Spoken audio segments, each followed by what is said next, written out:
Պահպանության աղոթք, Տեր, ազատիր ինձ չար մարդուց, պահիր ինձ բռնակալ մարդուց, որոնք չար բաներ են մտածում իրենց սրտում և կռիվներ են հարուցում ամեն օր, իրենց լեզուները սրում են օձի նման, իժի թույն կա նրանց շրթունքների տակ, Տեր, պահիր ինձ ամբարիշտի ձեռքից, պահիր ինձ բռնակալ մարդկանցից, որոնք արգելք են հնարում իմ ոտքերը սայթաքեցնելու համար, ամբարտավանները իրենց համար որոգայթ և պարաններ թաքցրին,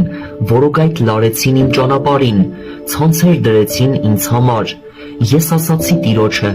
դու ես իմ Աստվածը, Տեր, լսիր իմ աղաչանքի ձայնը, ով Տեր, դու ես իմ փրկության զորությունը, կռվի օրը դու հովանի ես իմ գլխին, Տեր, ամբարիշտին մի տուր նրա ցանկությունը, մի հաջողիր նրա չար մտադրությունը,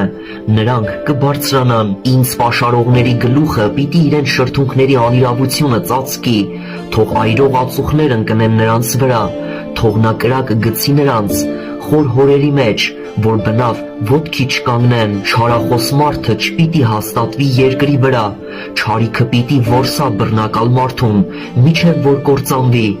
գիտեմ, որ Տերը արդար դատաստան պիտի անի խեղճի համար և իրավունք աղքատների համար, հիրավի արդարները գոհություն պիտի մատուցեն քո անվանը և ուղիղները պիտի բնակվեն քո առջև,